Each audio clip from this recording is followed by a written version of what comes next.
तो hello friends, मैं श्रद्धा और आप देख रहे हो मन्नत सीरियल का आज का एपिसोड। तो आज का एपिसोड तो बहुत ही इंटरेस्टिंग होने वाला है, क्योंकि आज के एपिसोड में हमें ये पता चलता है कि एक्चुअल में विक्रांत की असली माँ यानी कि विशाखा माँ ने ही विक्रांत को नीतू सलूजा को और रोनी सलूजा को बेच दिया था। यानी कि विशाखा को पैसों का लालच है, उसको विक्रांत से कोई प्यार नहीं है, वो सिर्फ विक्रांत के प्रॉपर्टी के लिए विक्रांत के पास आई है। और विशाखा मॉम को तो मन्नत भी पसंद नहीं है, मन्नत और विक्रांत का रिश्ता वो ही तोड़ देती है। तो देखते हैं पूरा एपिसोड डिटेल्स में, वो भी 10 मिनट में। तो प्लीज वीडियो को लास्ट तक जरूर देखिएगा, और आपको ये वीडियो अच्छा लगा तो चैनल को सब्सक्राइब भी जरूर कीजिएगा। तो यहाँ पर मन्नत अपने कमरे में बैठी हुई है और मन्नत के समझ में नहीं आ रहा है कि एक्चुअल में ये विशाखा मॉम आई कहाँ से है और ऐसे कैसे बोल सकती है, क्योंकि ये बहुत ही बोल्ड स्टेटमेंट बोल रही थी। और मन्नत को विशाखा आंटी पर डाउट होने लगता है। विशाखा आंटी ने अपना सच तो विक्रांत और मन्नत को बता दिया है, लेकिन मन्नत को वो हजम नहीं हो रहा है। मन्नत को लग रहा है कि विशाखा आंटी कुछ तो झूठ बोल रही है। मन्नत बहुत ही सैड थी और अपने कमरे में बैठी हुई थी, तभी वहाँ पर विक्रांत आ जाता है। विक्रांत भी परेशान है। अब विक्रांत मन्नत से कहता है कि देखो ना मन्नत, क्या हो गया, आज तो हमारी सगाई होने वाली थी। उस पर विक्रांत को इतना सैड देखकर मन्नत कहती है कि हम कहीं भागने वाले हैं क्या, हम फिर कभी करेंगे सगाई। अब मन्नत विशाखा आंटी की यानी कि बुआ जी की तबीयत कैसी है पूछती है। तब विक्रांत कहता है कि पहले से बेहतर है, अभी ठीक है वो। तभी मन्नत विक्रांत से कहती है, लेकिन विक्रांत सर मैं आपको कुछ कहूँ,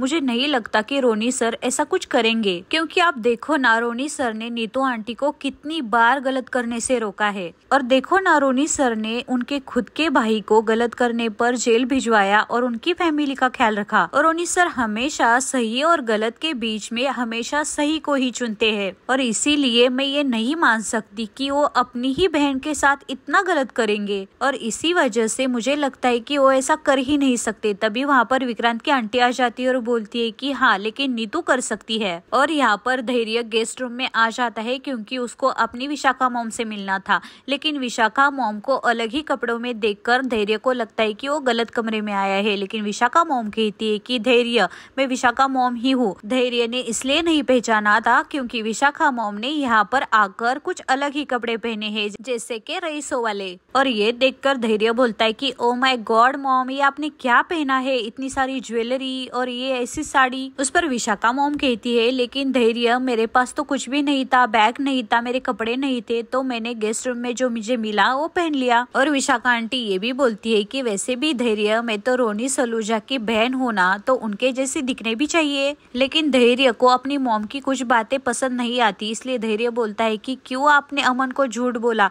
क्यों उससे कहा कि आप उसकी बुआ हो, आपने बोला कि आप उसकी सरोगेट माँ हो, आपने झूठ क्यों बोला। तब विशाखा मॉम कहती है कि हाँ धैर्य, मुझे पता है मैंने क्या बोला है, मुझे बोलना पड़ा। तुम्हें पता है वो लोग हमारे घर तक आ गए थे, मुझसे सवाल जवाब कर रहे थे, मेरे समझ में नहीं आया, मुझे कुछ तो बोलना ही पड़ा और मैंने झूठ बोल दिया ताकि हमारा राज राज ही रहे। और देखो ना धैर्य, कुछ तो अच्छा ही हुआ। अब देखो मैं कैसे हमारे अमान को ये एहसास दिलाती हूँ कि मैं नीतू सलूजा से कहीं ज्यादा प्यार करती हूँ उससे। और फिर तो देख, हमारा अमन हमारे पास आएगा और उस नीतू सलूजा को उसके घर से निकाल देगा। लेकिन तभी धैर्य अपनी विशाखा मॉम को समझाता है कि मॉम जागो, इतना भी आसान नहीं है। उस पर विशाखा मॉम कहती है कि तू नहीं समझेगा धैर्य, एक माँ का दर्द तुझे कभी नहीं समझ में आएगा। तब धैर्य बोलता है कि क्या मॉम। तब विशाखा मॉम कहती है कि तुम जानते हो ना मैं हमारे अमन से कितना प्यार करती हूँ, सालों तक तड़पी हूँ मैं उसके लिए। और धैर्य तुम परेशान क्यों होते हो, मैंने तुम्हें समझाया ना, मैं सब कुछ संभाल लूंगी। और तभी धैर्य को विशाखा मॉम का गुस्सा आ जाता है और धैर्य बोलता है कि क्या संभाल लोगी आप,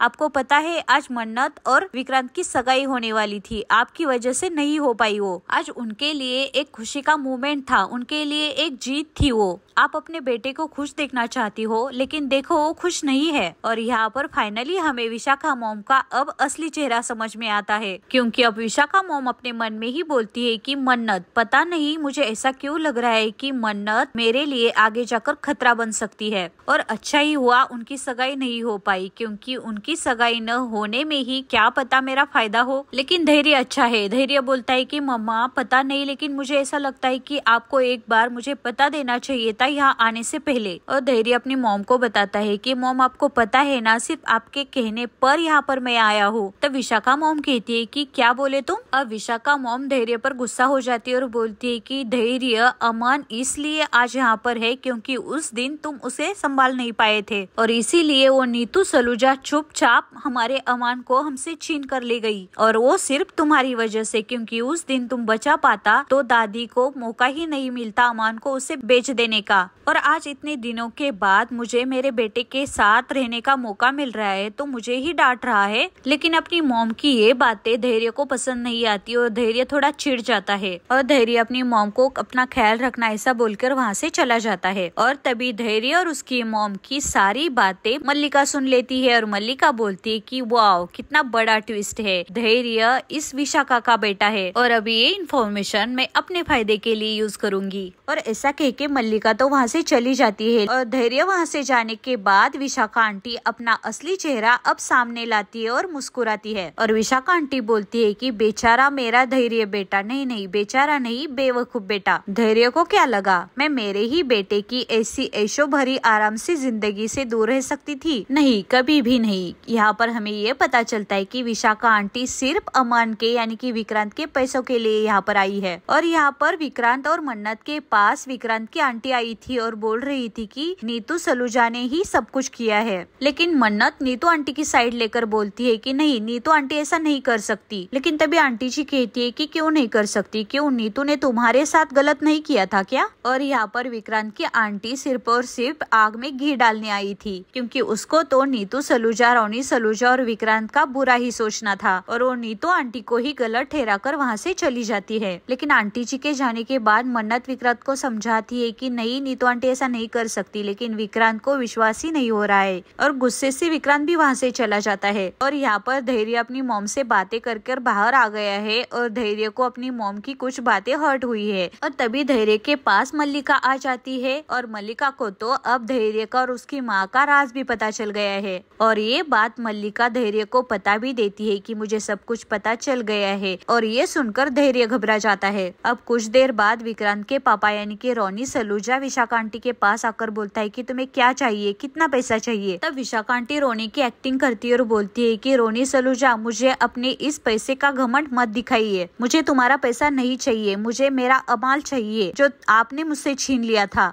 और यहाँ पर विशाखा आंटी रोनी सलूजा के सामने बहुत ड्रामा करने लगती है क्योंकि उसको विक्रांत ही चाहिए ऐसा बोलती है। लेकिन इस बात से रोनी सलूजा को बहुत गुस्सा आता है और वो गुस्से से वहाँ से चले जाते हैं। और रोनी सलूजा के वहाँ से जाने के बाद विशाखा आंटी बोलती है कि वाह विशाखा, वाह क्या कमाल का दिमाग पाया है तूने, इतने सालों के बाद मैं फिर से जीत गई। और यहाँ पर विशाखा आंटी अब अपना सारा सच बता देती है और बोलती है कि कैसे उसने ही अमाल को बेच दिया था रोनी सलूजा को। अब विशाखा को प्रॉपर्टी का बहुत लालच आ गया है क्योंकि उसको अब 10-20 करोड़ नहीं चाहिए, उसको विक्रांत की पूरी प्रॉपर्टी चाहिए। अब विशाखा को याद आ रही है कुछ पुरानी बातें। एक्चुअली जब नीतू आंटी से विशाखा का और उसके पति का एक्सीडेंट हुआ था तभी विशाखा का पति नहीं मरा हुआ था, उसका ऑपरेशन करने के बाद वो ठीक हो सकते थे। लेकिन विशाखा ने ही ऑपरेशन करने से मना कर दिया था क्योंकि जब विशाखा का पति मारा जाएगा तभी तो सलूजा फैमिली से उसको ढेर सारा पैसा मिलने वाला था। और तभी विशाखा के सासू माँ का भी कुछ नहीं चलता था, वो तो उसको बुढ़िया ही कहती थी। और विशाखा ने अपने पति का ऑपरेशन नहीं किया और उसका पति मारा गया और विशाखा ने वो सारा ब्लेम नीतू आंटी पर लगाया और रोनी सलूजा से बहुत सारे पैसे लिए। और विशाखा इतने पर ही नहीं रुकी, उसने सिर्फ और सिर्फ पैसों के लिए अमन को बेच दिया और उसने वो खुद किया था लेकिन दादी को आगे करके। और ये सारी बातें धैर्य को नहीं पता है। धैर्य को लगता है कि दादी ने ही अमन को बेच दिया था लेकिन एक्चुअल में विशाखा मॉम ने अमन को बेच दिया था क्योंकि उस टाइम विशाखा के सामने दादी का भी कुछ नहीं चलता था। और अब इतने सालों के बाद विशाखा अब वापस आ गई है और वो भी पैसों के लिए। और यहाँ पर मन्नत को भी विशाखा आंटी पर डाउट आ रहा है और मन्नत सोच रही कि अब मैं पता लगा कर रहूंगी कि विशाखा आंटी कितना सच बोल रही है। और मन्नत सोच रही कि इसके लिए वो धैर्य की मदद लेगी। और यहाँ पर धैर्य और मल्लिका एक कमरे में है और मल्लिका धैर्य को ब्लैकमेल करने की कोशिश कर रही है। धैर्य मल्लिका को एटीट्यूड दिखा रहा है लेकिन मल्लिका तो कितनी अच्छी है हमें पता ही है और हमें ये भी पता है कि मल्लिका अब इस राज को किस तरह से यूज करेगी। मल्लिका धैर्य को बोल रही है कि कम ऑन धैर्य, मुझे सब कुछ पता है कि विक्रांत तुम्हारा छोटा भाई है और ये बात मैं सबको बताने वाली हूँ। तब धैर्य बोलता है कि तुम ऐसा कुछ भी नहीं करोगी। और आज का एपिसोड यहीं पर समाप्त हो जाता है। देखते हैं कल के एपिसोड में क्या होता है। कल का एपिसोड तो पूरा ही टर्न लेने वाला है, देखते हैं क्या होता है। ऐसे ही सीरियल के आगे के सारे एपिसोड देखने के लिए प्लीज चैनल को सब्सक्राइब करो, क्योंकि मैं आपके लिए हर रोज एक एपिसोड लेकर आती हूँ। Thanks for watching and lots of love. मिलते हैं कल एक नए इंटरेस्टिंग एपिसोड के साथ।